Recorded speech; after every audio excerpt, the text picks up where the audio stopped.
yes ya okay ya right bimeze bite iya nuko dutangiye ukazanye nuwo mennyemo amafaranga nuwo umwe rukumbi ya DJ bamubonye nanone nongera kubibutsa filime zacu zikeneye abantu mamuzireba muri iyo ntazi nabandi bose twabashyiriho chaîne ya YouTube naho mwazisangaho cyase ukandikamo agasobanuye Rocky uzajya tuzibona sibyo agasobanuye Rocky uhita ubona izo filime zose dutangirane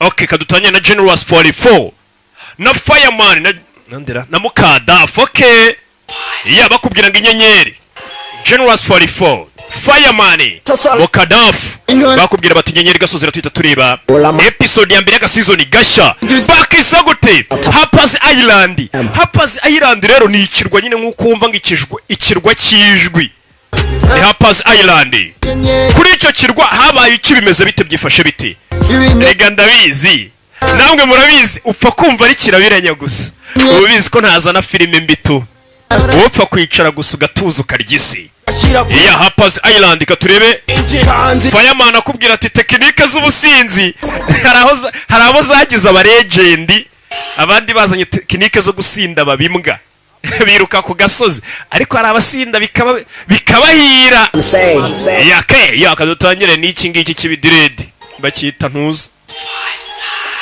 Heavy Kick na Imagination. I bless us all the time, people. Okay. All a man say. No juzima. All an shata. Heavy Kick birimo bavuga nimba ari ibi. All an shata. Nimba bari gusingiza Satani umve Heavy Kick. Yeah. Tureba episode ya mbere Happers Island. I bless us all the time, people. I bring things I want. All a man say. No juzima. All an shata. Toka Satani. Tell him. Okay. No juzima. Imagination. Yeah. Ihora yaka. No juzima. Yeah, we na Generous 44 mbonyemo na Karaki. Mukiye wakoze hit gashira kwisi uburi kingi kandi yuzwe ubunazwe muri rubanda uburi nk'umwami hebiye ibindi nibyo amateka kabera icyo twazanye n'igikabyo n'indwano zo guca gasuzuguro umurongo ngenderwaho mva bya bikoryo bibarizwa ino kuri twe kubi mare ibyo twarabirenze we idols eri duhora ibicu bazanye slangs va ku bufu ikarita ni turufu ni amashota meni imbavu tekinike z'ubusinzi Jackie zamugize legend bana bariyahuza swing ishani mugishinga basani bem yakoze ishyano microphone indongoro ubwo since the time I've been in the game I've met my money I met my friends Salesman na enemies kusanye ndi cheese wasumbaze ki kusanye ndi cheese ni Fireman akubwira ati turi inyenyeri Fireman ntujuzima uyu mugabo arakaze ihora ya ibinyenyeri ntujuzima iya ntujuzima kuko inyenyeri ihora yaka niko natwe utazabona twazimye yasikia Generous 44 ari hehe yake gasozera tureba Happers Island episode ya mbere season ni imwe gusa okay Let's umva umwana 44 storyteller wapunyarwanda mfite ibendera muryinani niho ngendera abanyarwanda ndabemera niwo nkunda ngaho cekera rekana na hayi sinjegera inshuti mbi ucyukatira abanyamanwa bo gucyunanira nakandi kazi bagira bifuza ko waba kwisuho bagira muryinani ni hagendera baranamagira gusa iyo baje nk'amasombi ndabagira Chishwa mvira hanamenye yuko murabana hasi babazwa na stepo nambara kandi urabizi kubana sinambara nyene muntu burya ashira isoni ntago nyisagira inyanya n'inyoni ntago nyikangwa n'amamiliyoni niyagira imbata sinaba mukoroni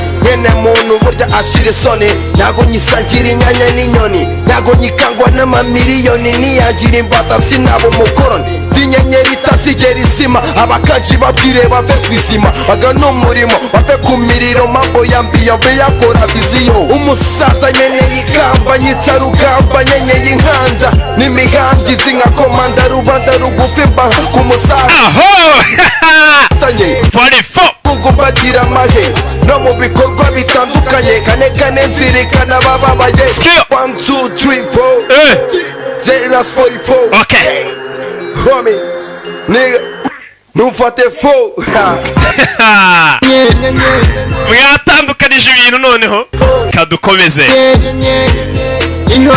kureba Harper's Island season ya mbere umukinnyi ni Christopher Gorham umuzi mu gaserikani nigeze kubakorera kera murayizi Christopher Gorham yagukiniye muri Covert Affairs ari impumyi nyinshi yakinnye namugaruye ndetse n'abandi benshi cyane bibyamamare by'umwihariko Kimomo Landlord Shibaruma ni uri kumva tukigenda ku mihanda Ski Imagination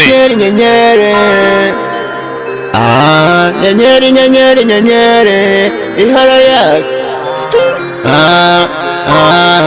ihora yak Mukadafu ari karihe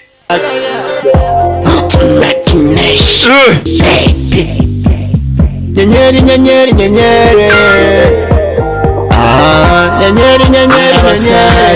zanira ibyo bisabo Kijama street dukora hit va ku by'amabeef rap nyifata nka swing zijyana kwit kurusha izindi imihanda yo ntago ari menge cyane cyane hano inyarugenge iyo udakatishijwe inzemba manega gusiga kugize itende inyenyeri zihari ni twebwe twanditse inyandiko zuzuye ubwenge tugarutse ku maslenge nawe utabizi iyo urenze uburenze nawe udafite inyota ya mura ni nayo mpamvu dukenyuka vuba akabi kariho karavugwa n'amafaranga dutera guhuma kuba stamaniga biravuna bisaba amarira amaraso n'icyuya gukora cyane nk'ipunda niyo nzira kugeza ku matwi y'inyenyeri ziri imiriro paparazi zirya zido kuzifata amajigo ibitagomba kurenga rido hari ibitagomba kurenga rido sanini ball cyane cyane iyo ari overdose niwaza uvuga ngo bro cyangwa uri close bisorezwa ho nde nyenyeri apana umunara murika cyane nka King O'Hara mu moko y'inkoho ndicapa a rap for the hood a die for my brothers icyenda kabiri ni namba ngira amagunu saka mu bufasha ngarutse mu maguru mashya still umwanzi ni mu busaswa ibinyenyeri nujuzima ya nujuzima ihora yak ibinyenyeri nujuzima ya Imagination na Cyaheavy Kiki Generous 44 Fireman Mukadafu bakubwira ati nyenyeri yacu ntigizima nta na gahunda hari yo kuzima kuko gahunda baba bafite baba yizi ya okay Harper's Island tugiye kuyitangira uyu munsi kiza ryari ni ngufira yitirangira nayo nkomeza mbasaka nshaka kuba utuntu tugufi nkahita turangira nkabasaka n'ibirebire nkabibaha mbega mwebwe ku mugani w'abo bantu bavuye mu niya nyenyeri ni gahunda tutangiriye hehe ni ahantu ku kirwa ni ku kirwa cya Harper's Island ibirometero mayiro 37 uturutse ku nkombe z'ahantu ntabonye neza nawe uharebe katururi barakwereka ikirwa gihari barakubwira ngo imyaka 7 ihise abantu 6 ngo baje kwicwa n'uwitwa John Wakefield bicirwa kuri iki kirwa wumvisha amagambo dutangiranye ku kirwa kiri hakunino abantu 7 abantu 6 imyaka 7 ishize bishwe n'umugabo witwaga John Wakefield. John Wakefield byagenze gute nuko dutangiye abantu 6 barapfuye imyaka 7 ihise bicirwa kuri iki kirwa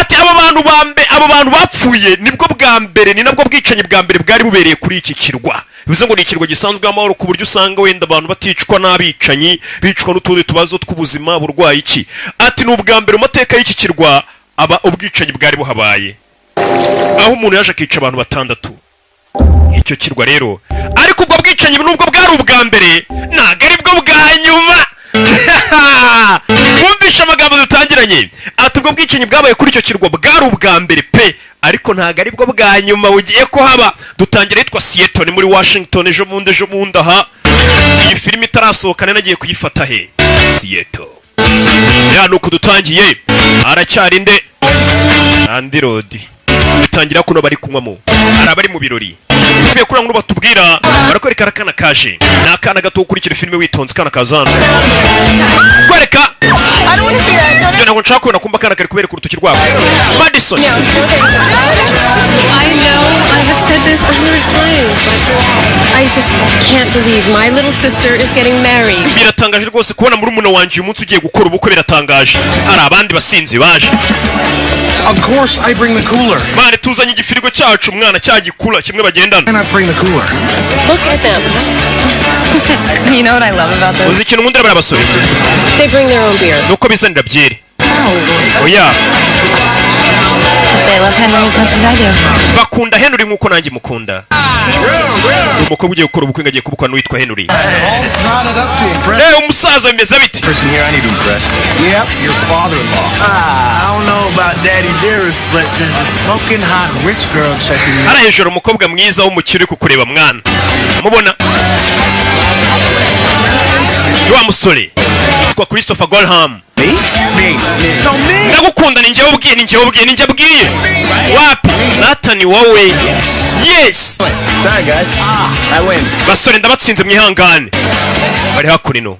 Barakobwa ari bihira ijuru barafukana. Tuvera tugaruke hakurino. Bari mu bwato. Ko bagiye kujya ari bubera ubukwe. Hari indi modoka yaparitse hari mu ndi mukobwa. Izi ni nanjye uraza gusobanukirwa bandi bari mu bwato bagiye kujya habera ubukwe. Kobwa sanga ufite ubwoba. Noje mu bukwe bwa Patricia Wellington.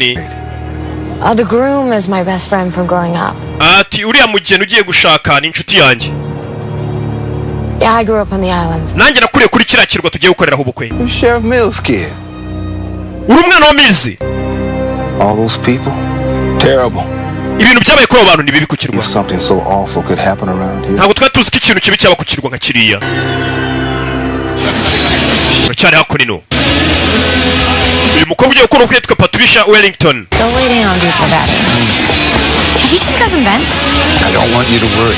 It's my job to make sure everything goes according. Mwana wanjye ntabwo ngira ngo uhangayike ni inshingano zanjye nk'abapayi kugira ngo ibintu byose bigende neza. Bari hakurino bumvisha umwirongi. Yeah.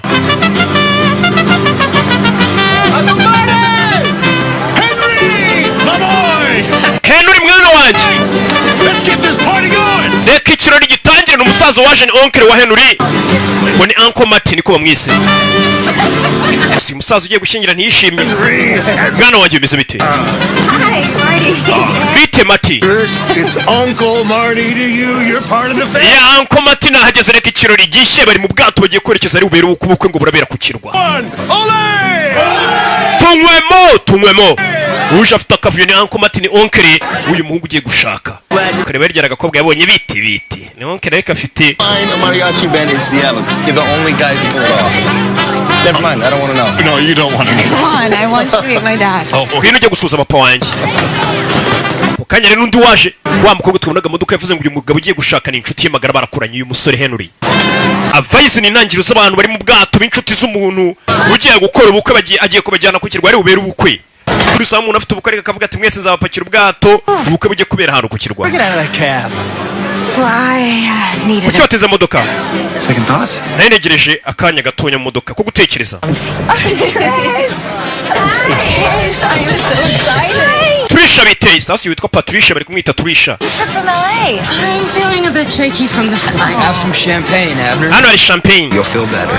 Iraza gutuma mvu meze neza. Kobwa uje yitwa Abner. Yifatira nguvu abari yanywa ibya champagne nto bimubwire. Naga ari nk'abakobwa biyemera bambwira ngo uranywa iki? Inzoga yajyaga asoma mu bitabo bwa mbere ararwaye kuzanywa akabari yanywa kandi yari ho muyinywera nguvu.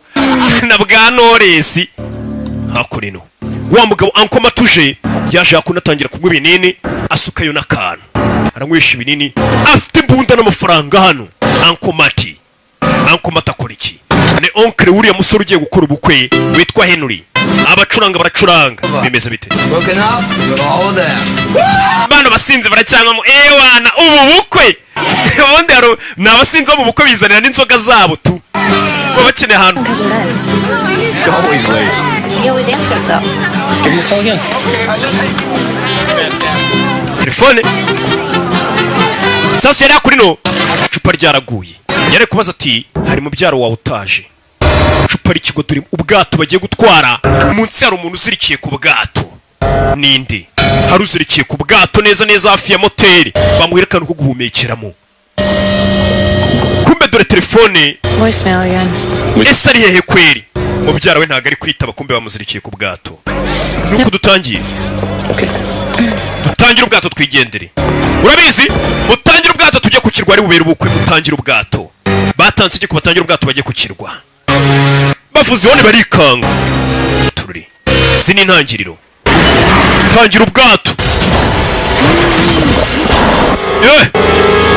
tangira ubwato bazirikiye kuri moteri moteri bayikaraza kuri izi satira umutwe kandi kiriya kimoteri kiba gifite imbaraga cyagukata katururi bakase moteri mugabo umutwe barawuca moteri yaciye umutwe y'ubwato aba nabahagurutse ngo bagiye ku kirwa ikirwa bagiye cyitwa Paz Island imyaka 7 ishize cyabereyeho ubwicanyi bica abantu 6 ngo nibwo bwicanyi bwa mbere bwari bubaye kuri icyo kirwa ariko ngo sibwo bwa nyuma ubwicanyi bwari bugiye kuhabera bimeze bite intangiriro bakise kwa kundi ni episode ya mbere season nayo ni ya mbere ari nayo yonyine ikayitirangira udufilime tugufi ya Paz Island ikirwa cyiswe hapa Paz Island barakwereka abafasha ubwato bagiye mu bukwe bw'inshuti zabo ebyiri umukobwa yiswe Patricia ugiye gukora ubukwe ariko bari kumwita Trisha ubwo baba barihinnye umugabo yitwa Henry dore papa w'umukobwa dore nguyu nawe yitwa Wellington Okay, that's everyone. Say cheese. yes mvuga cheese bagiye kubafotora Shouldn't you be there? I don't think yakuri none Henry Christopher Golham ubona imbere yawe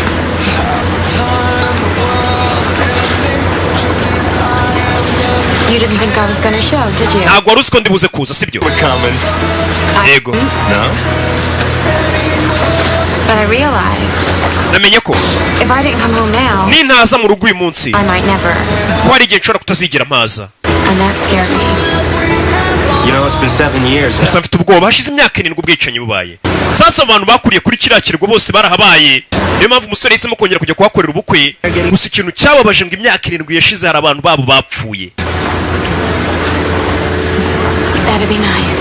biraza kumera sawa uyu mukobwa yari yaracitse kuri icyo kirwa kubera abantu bahapfiriye yari azi ko atazahagaruka ari mu bwato Should have been his best man.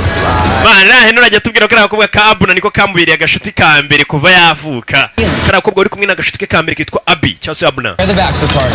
Please tell me it's going to be something seriously debauched. akunino Your cousin Ben. wabona ni mubyara waguhamagaye mubyara ko mu bwato bwa mukase twayibonye uri kureba umuhamagaye yitwa Hunter Jennings No, it's not him. umuhamagaye ntabwo ari mubyara wanjye umuhamagaye yitwa Hunter Jennings umukobwa yahise ahinduka ugiye gukora ubukwe ku cyaro umusore umuhamagaye agasa nk'ugeze bw'ubwoba witwa Hunter Jennings Know about the murders? John Wakefield, he killed like umva muzi iby'ubwicanyi bwabereye ku kirwa tugiyeho umuntu witwaga ngo John Wakefield wishe abantu serial killers. hashize imyaka 7 A thing. What's that Wakefield off? That's the big mystery. 7 years ago, he just showed up on the island and started killing. imyaka 7 ishize umugabo witwa John Wakefield yagaragaye ku kirwa atangira kwica The abantu one that was unlucky enough to get in his way. You know, Henry's friend, Abby, iriya nshuti yanyu witwa Abi her mom. mama we nawe ari mu bapfuye bishwe n'uwo mwicanyi wa mukobwa waje azanywe na taxi voiture witwa Abi Abuna cyangwa se Abigail dore nguyu ngo mama wari mu bantu bishwe n'umwicanyi witwaga John Wakefield kuri icyo kirwa niyo mpamvu umukobwa yari afite ubwoba bwo kugaruka kuri icyo kirwa akora ari kwinywera byeri gusa afite ubwoba bwo kugaruka iwabo ku kirwa inshuti yabo Henry nishe kuhakorera ubukwe katururi baje bagana ku kirwa umukobwa yiswe Abuna cyangwa se Abi turacyita Abi byihute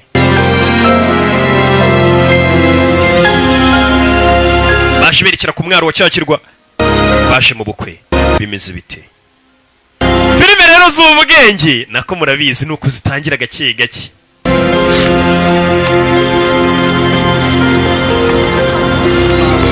kirwara undi musore uriyo yabonye wa mukobwa Abi uyu mukobwa hano niho yakuriye bivuze ngo baramuzi umusore amubonye ni mucoma wina haba yibagira amafaza kumureba Abby? Abi Hi, Jim. biti Jimmy I knew someday you'd come back to me. nari mbizi kuzagaruka uje kundeba. Oh yeah, and how's that? It's Molly from the mainland. Oh, so that's how it's gonna be, huh? Big city girl now? Ubu ngubu wabaye umukobwa wo mu mujyi munini wavuye ku kirwa. The hat or the gloves? No, I'm married now. Ubu ngubu nsigaye mfite umugore. You are such a liar. Urabeshya ufite umugore? Yeah, no. Yego ndakubeshya dore nta mpeta nambaye. Didn't I? No, I was just feeling pity for the poor girl. Wari uhahamutse naringiriye mu mugore washatse numvaga yaragowe. It's just a visit. Uje kundeba so yanjye nje kubasura bisanzwe. Hey, Abby, there's room. Oh, thanks. I think I'll walk. Urabizi ngenda n'amaguru. Sasa umukobwa aje ku kirwa cyahoze ari iwabo aragenda n'amaguru arushaho no gukomeza agenda areba iwabo hameze gute. Yaramaze imyaka 7 atahagera. Kuva ubwicanyi bw'uwitwa John Wickfield bwahabera yaraturagira kuri iki kirwa. Yaje agenda n'amaguru. Katurore.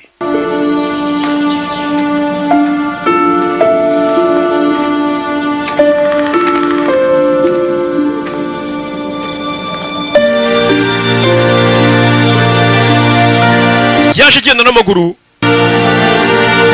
arebe kino kirwa ngo mama we yarahapfiriye none ahagarutse mu bukwe bw'inshuti ye. Bimeze bite?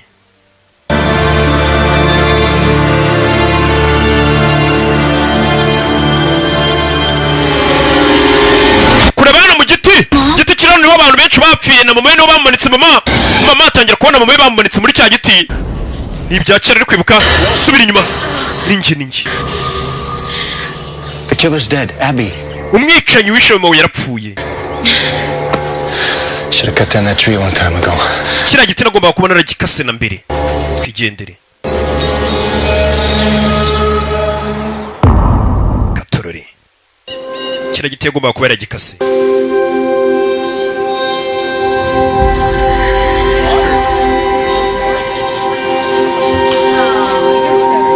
Look.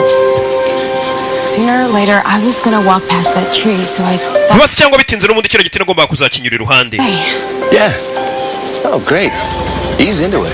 Biriya ni byiza kuba wagiye ugahura na kiriya giti ahubwo.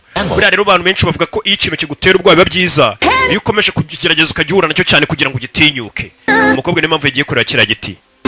Nobody does.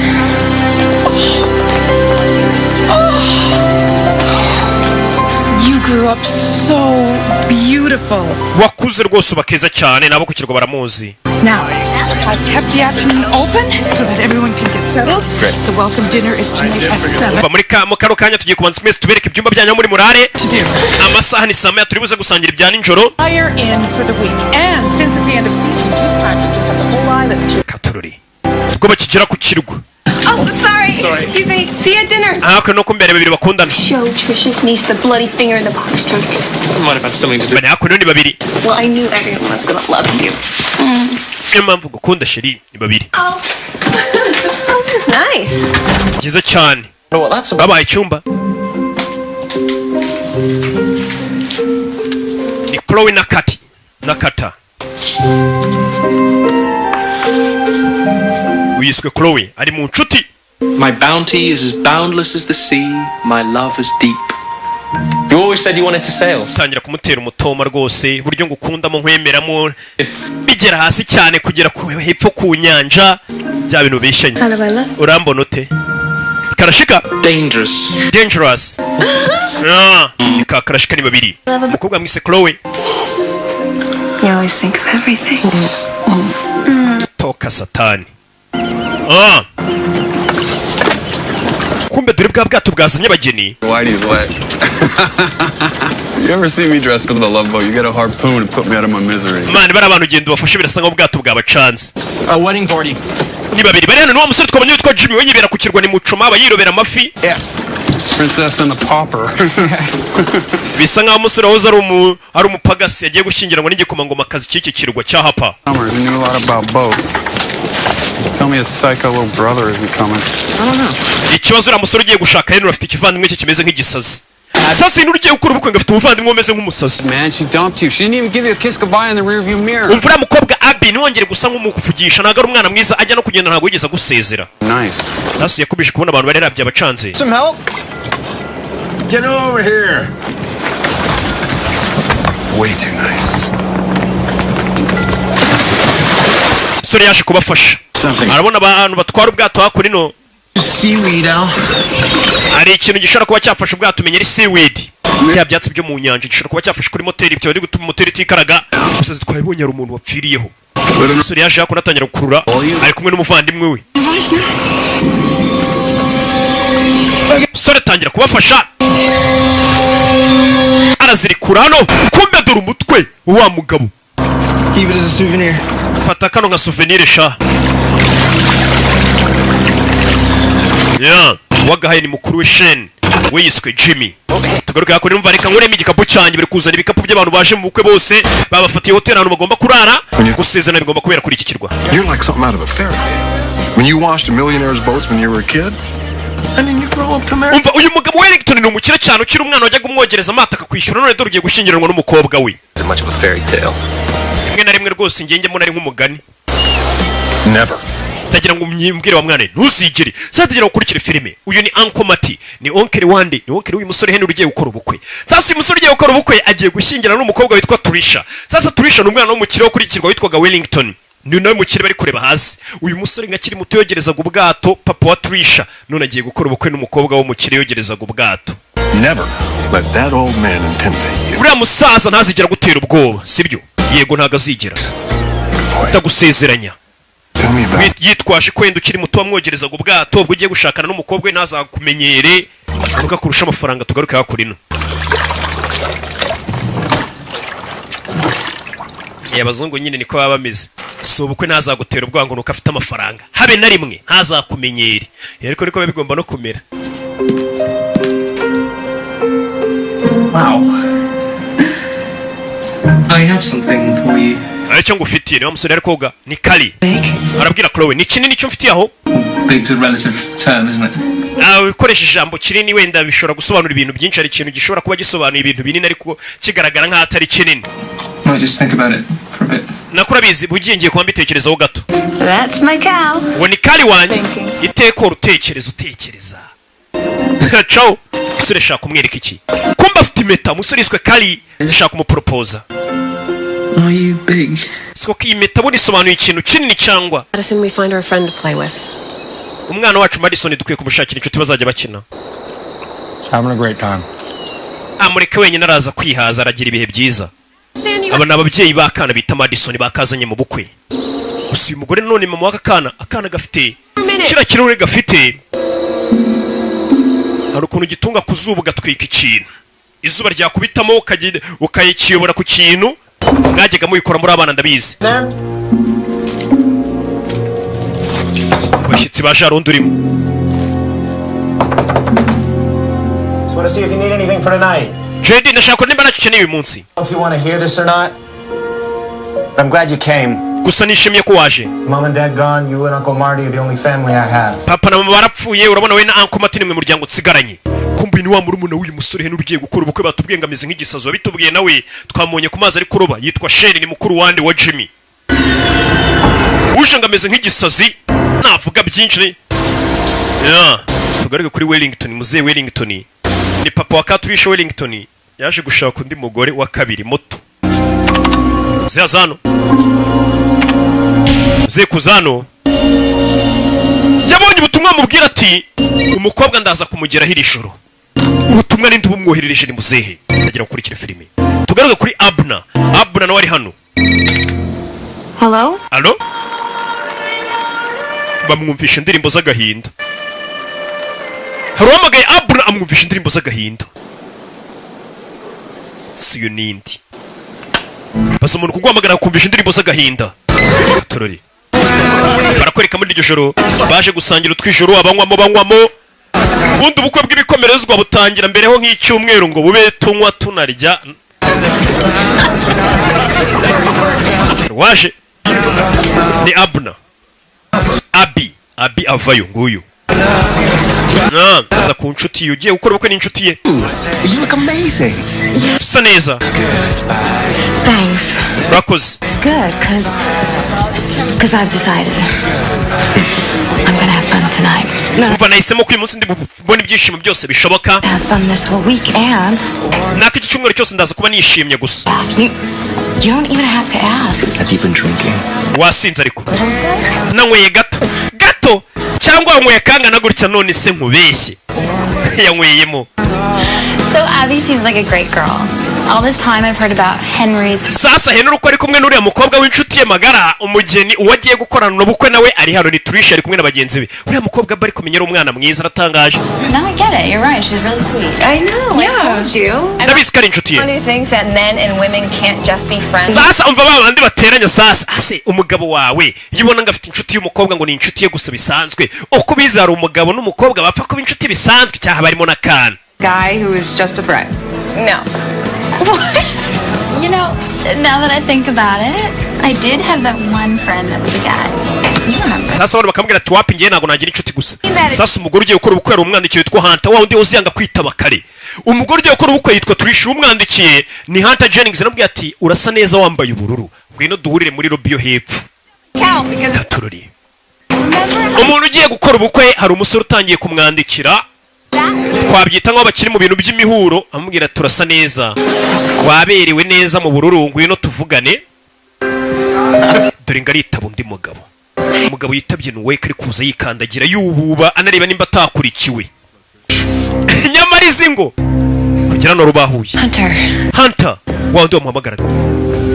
Hunter, what are you doing here? Akora cyane. Akora cyane. Nyagasana umugore ugiye gukora ubukwe. Debe. Hunter, I'm getting married. Ugiye gukora ubukwe. Are you sure? Koko urumva uri neza kuri bu bukore. Uri sure kuri bu bukore uri siri. Umugore yabitekerejeho kugira ngo ahite asubiza ati ndi siri. Yabitekerejeho ngaho koko ashobora kuba hari umuntu wundi hagitekereza. Hey! Nyamara ubukwe burimo dayimoni w'inyatsi. Tugaruke hakorera arabari kubyina. Arabari kubyina. Babarara barareba bona abasinza bicare hirya binywera akantu banayavuga.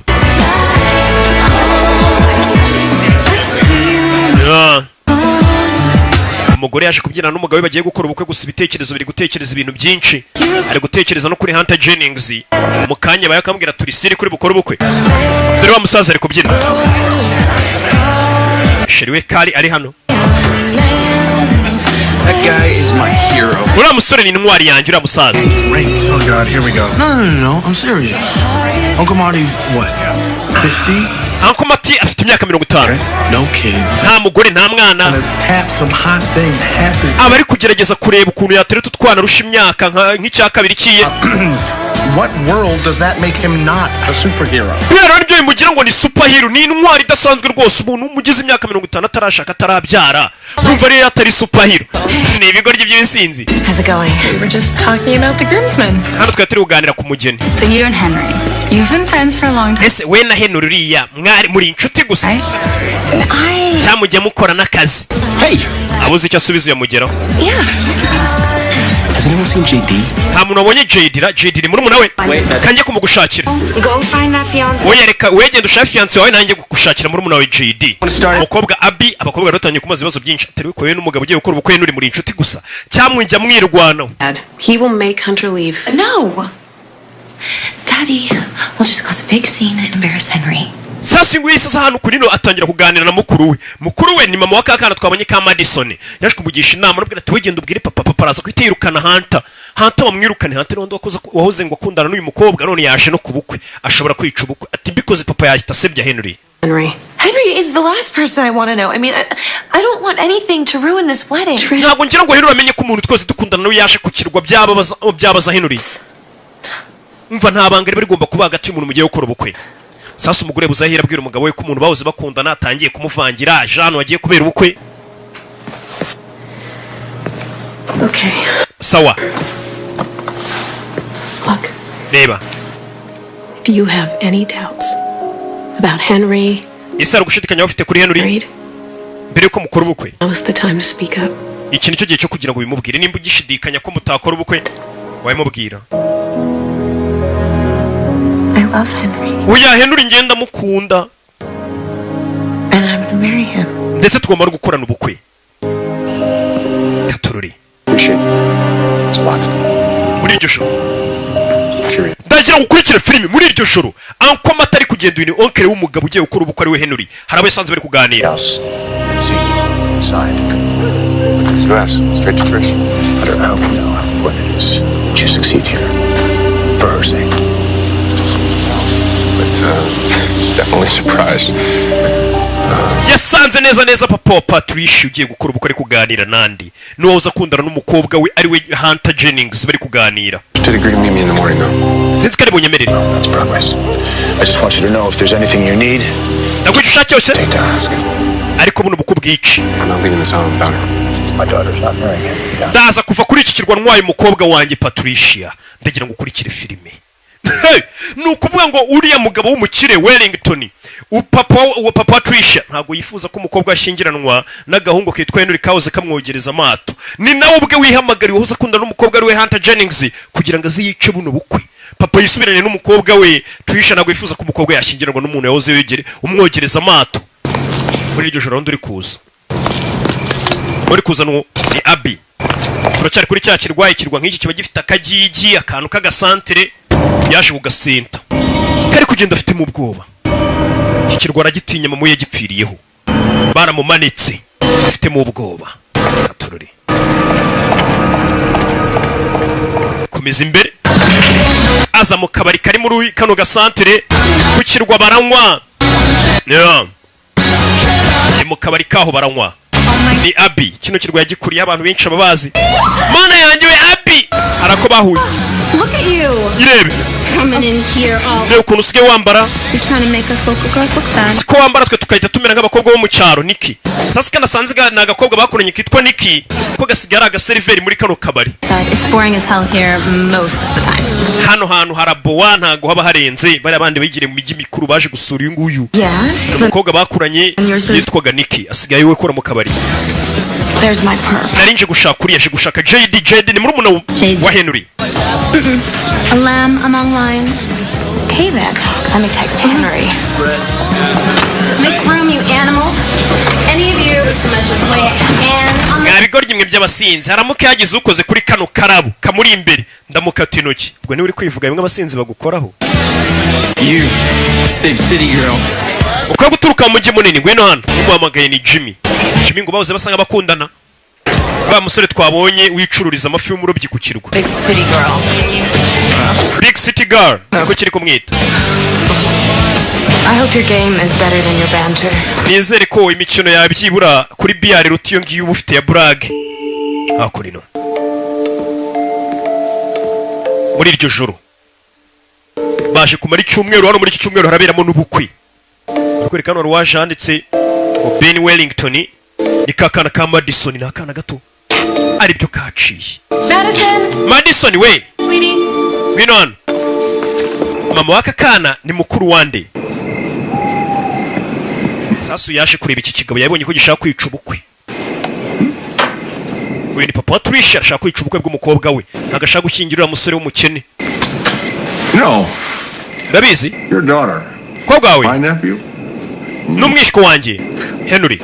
They make a stunning couple, don't you? Bafite couple nziza cyane pe siko bibona.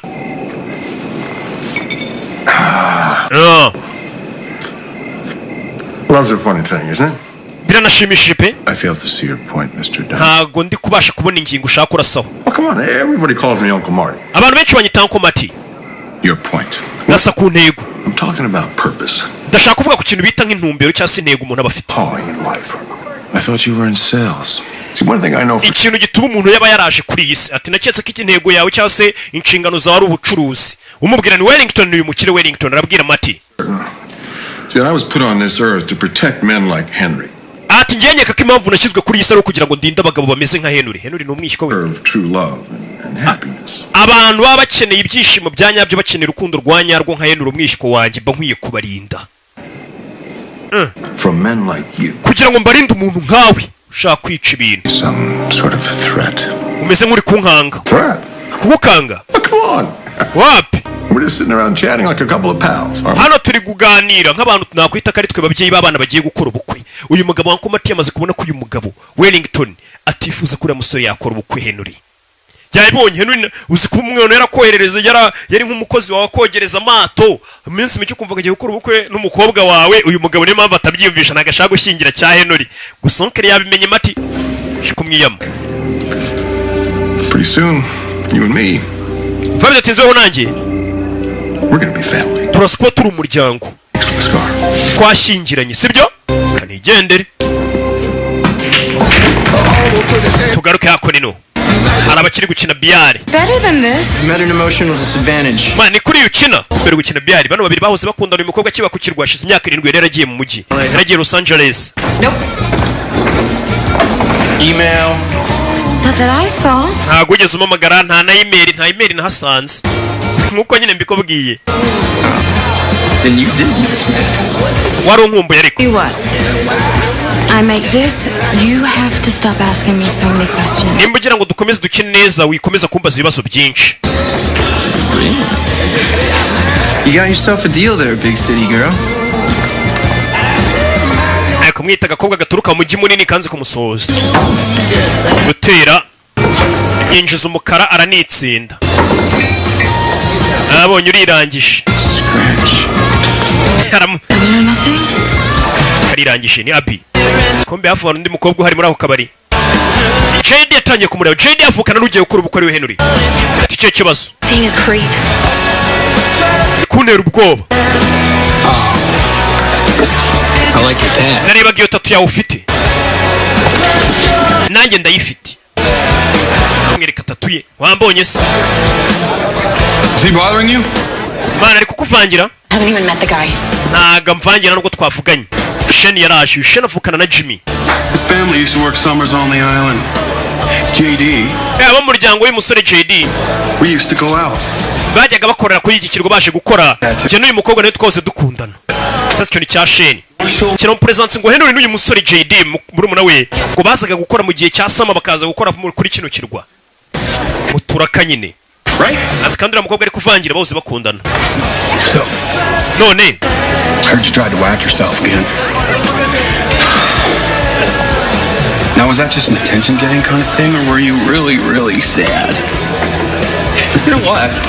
You two probably have a lot to talk about, what with all the cutting and suicidal... mwembe babiri mwese muhuje ku kintu cyenda kumera ko mwigeze gushaka kwiyahura mwanakundana kivuga ku byo kwiyahura Jenda ararwana gusa nta mbaraga afite Shana mujyara kubita uyu nawe aza gutabara ni Abi uramufatiye inkoni urekeraho Shana rekeraho Shana ari gukubita JD gatururi aje Sheriff papa kumbe Sheriff w'iki kirwa ni papa wa Abi Sheriff wo kuri iki kirwa ni papa wa Abi mukobwa kuva mama we yapfa yisafa kuri iki kirwa JD yaje bamukubise mu kabari muri umuntu wameze neza caho ndakwiyamye kiri umuntu kinago bajya avugana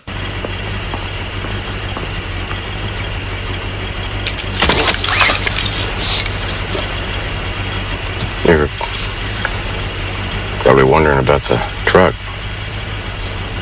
Seems fine. That's the way I feel.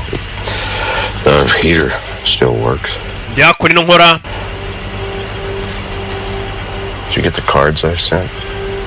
The ones that... amakarita nakoherezaga warayasomye yego narayasomye bajya gandikira umwana ntamusubize singa umwana atabanye na se neza Listen, I was thinking maybe now that you're here. Thanks. ko byibura uri hakuno navugaga ni papa urakuze ariko urakuze kigura umuryango urafunze We unlocked the door. urafungura umuryango cyangwa wamfunze mbimenye ni papa we mukobwa nagajya avugana na se harashize imyaka 7 kuva mama we yapfa umukobwa niyo ngiye kuvugisha se ngongeye guhura ari mu mirwano mu kabari yongeye guhura mu kabari ari mu mirwano papa ni Sheriff nakubwiye ibyabaye kuri iki kirwa ntago turabyerekwa ni ibiki usara bahapfiriye ndetse kugira ibyo byose ubimenye nuko wicara gusa ugatuza iyi filime iraza gusobanuka kuva nyiriho I feel like I owe you an apology. bisa nkaho ngomba gusaba imbabazi ziki I didn't have you out there looking for JD. ntago nagomba kureka kujya gushaka muri wanjye JD ntago ari guhura na so Both knew that part of me coming home was dealing with my dad. oya gusa twese turabizi kuba narafashe icyemezo cyo kuza kuri iki kirwa nari mbyiteguye ko n'ubundi nzahurayo na papa Are you kidding me? You broke up a bar fight with a pool cue. umva wari uri mu mirwano mu ntambara uri kurwanisha inkoni ya biyari Maybe if I wasn't playing pool, there wouldn't have been a fight. ahari wende nazi kuba ndi gukina biyari nta nubwo intambara ari kuba nari kuza kuba ndi kumwe na JD urumuna we That one of these days he's gonna do something a whole lot worse than just pick a fight. Maybe. ati nyanyeka ko muri iyi minsi murumuna wanjye ashobora gukora ikintu kirenze kuba yatangiza intambara mu kabari. Wumvishe n'urubwoba afite ati murumuna wanjye ngira ubwoko rimwe na rimwe azatangiza ikintu gishobora kuba kirenze iriya ntambara yo mu kabari. Barakwereka muri iryo joro kakobwa bita ka Chloe gakunda n'uwitwa ngo ni Kali. Swimming, I meant the pool. Sheri warumbwiye ngo tujye koga ngira ngo unjyanye muri pisine none unzanye ku kiyaga. Shunyasi bano babiri barakundana akabakese Chloe musore rasiko ngo bagiye kogera kuri pisine ya hoteli none kahise kaza ku mazi akora muri Gisenyi ugasohoka muri pisine ya Serena ukajya koga hepfo ku Kivu. Bano niko bigenze baje ku Kivu. What are you waiting for? Tegereje iki? Siko ko ntacyo bagiye koga nyine. Ntago wakogana imyenda namwe murabizi nako. Kuramo imyenda agiye koga. Show you something. Hari icyo nshaka kukwereka ariko uyu musore afite metero ashaka gupropose uyu mukobwa. Uraza kubukinyirika. Umva buretse ariko nkwereke kujya gukuramo impeta agakobwa bakundana nakagoryi nagasazi kirutse kagiye mu mazi kandi ashaka kugaporopoza. Mbega barashaka gukorera ubukwe mu bukwe bw'abandi. Nibo baje mu bukwe none ashaka guporoporiza mu bukwe bw'abandi. Si mu byumva rata. Chloe yinjira mu mazi. Muri iryo joro barakwereka kakana ka Madison ka Jean kare papa wako yitwa Richard na mama wako ni mukuru wande wa Trisha ni umukobwa ugiye gukora ubukwe. Honey, Nano, did you have a bad dream? Warose nabi kuje mu cyumba cyacu ya. What's wrong, man? Ikibazo ki? Did you know people died here? Mama warusiko ari abantu bapfire kuri iki kirwa. Kwiki? People were killed on this island. Abantu biciwe kuri iki kirwa mama. Who told you that? Ninde wabikubwiye? Madison mwana wa. Who said that? Ninde wabikubwiye ibyo bintu kari bibi? Inshuti yanjye yabimbwiye. Oh, come on, Chloe, this isn't fun. Sasa uyu gushaka Shiriwe yaramuvuze. Ari gushaka Chloe ntago amubona ni kagakobwa. Nawe ari cyamukuruye mu mazi. Kiri mu mazi. Tururi. Sora vayo. Kumbi kimukuriye ni wa mukobwa yaragiye gupropose yamukinishaga. Nagukinishaga. Suri yarakeka gurya karamukanze. Arakanywesha wakugurya urukamenyere. Kandi nawe gukora ubukwe. Dore ngarakanywesha. It was just a joke. Yari imikino. Warugiye kunyicura nywesha amazi nasoni. Dore ngo karivumbura kakarakara. Yaragiye gupropose umuntu umukobwa azanye imikino mu mazi musura arakara. Ese nifumbura. Sinzi ko wapropose umuntu yarakaye gutya nahita kwanga. Karaje gafata imyenda y'umusore yose yari yambaye. Kayinaga no mu mazi, kayinaga mu Kivu. Kahita kanivumbura gaco. Ka Chloe bararakaranije.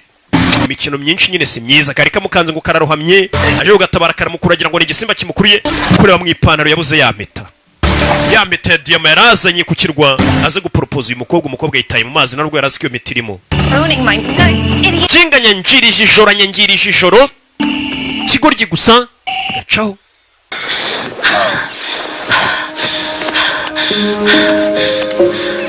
toka satani. Hari ibintu mama ugomba kwirinda nirirwa mbagiramo inama ariko nkabona ni munyumva dore nibi. What? No. Oh my god, I was loud. Nasakuzaga. God, I was so loud. I was so loud. Hey. I love you too. Toka satani. 1 second. Urabizi? I will be right. Urabizi ndashirika nzingaruke.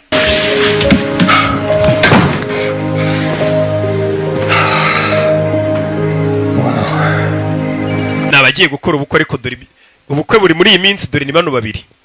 Telefone y'umukobwa yarasonnye. Umugabo areba telefone y'umukobwa isonnye. Umuhamagaye ni Hunter Jennings. Maze kubugiye gukora umukobwa ubukwe ugasanga umuntu bakundanaga ari kujya muhamagara bya hato na hato. Ikibazo. You want, sweetheart? Wigize mu bwo umukobwa agiye gukora ubukwe ubahuze bakundana yitwa Hunter Jennings ari kumuhamagara. Hunter Jennings twabonye umuzanye ku kirwa. Wamuzanye ku kirwa nta wundi. Ni papa w'umukobwa. Akoma kari mu nzira agenda. Ikiro cyamucikiyo yambunda yiragwa. Ikiro cyaracitse bundiragwa. Katururi. Hey, somebody down there? Hamune hano nganyimvera. Hey, wait. I'm stuck. Ana ari yijimye yagize umfasha. Ankomati kura y'imbunda rumva hasi hari ikimufashe. Katurore rasa hasi hari ikimufashe. Turore Ankomati baramubaze. Mati baramubaze. Ankomati arabazwe. Umuntu wa mbere ku kirwa arishwe. Umwishe ninde? Katurore bamukasemo igice. Yishwe nande? Ugiye gukora ubukwe, bagiye gukora ubukwe nawe sebukwe nashaka ubwo bukwe butaha. Katurore ndetse umukobwa atangiye sebukwe ari kumuteza baze bakundana kugira ngo yice ubukwe. Uyu nawe yaraje ni Abi. Twatangiye batubwira tubwicanyi bwabere kuri kirwa imyaka 7 ise, ariko ubwo sibwo bwicanyi bwa nyuma bwari bugiye kuhaba. Buri kintu kigira inshuro yacu ya mbere. Abi yaje hakunino. Kwani Sheriff Kurebano yasanze ikinyamakuru hano bamanitse ku idirishya cyase ku kirahure kivuga ngo umugore wa Sheriff ari mu biciwe kuri iki kirwa muri bwa bwicanyi bw'indengakamere bwahabaye. Mu nzu aricaye humvishe ifoto ya mama we arayibonye imanitse mu kinyamakuru. Ese nindusha kucyamanika? Nakubwise episode ya mbere. Mwe mwitonde gusa season z'ubwenge nuko zitangira ndetse yari roke nk'ibisanzwe. Ndaje mu kanya tureba episode ya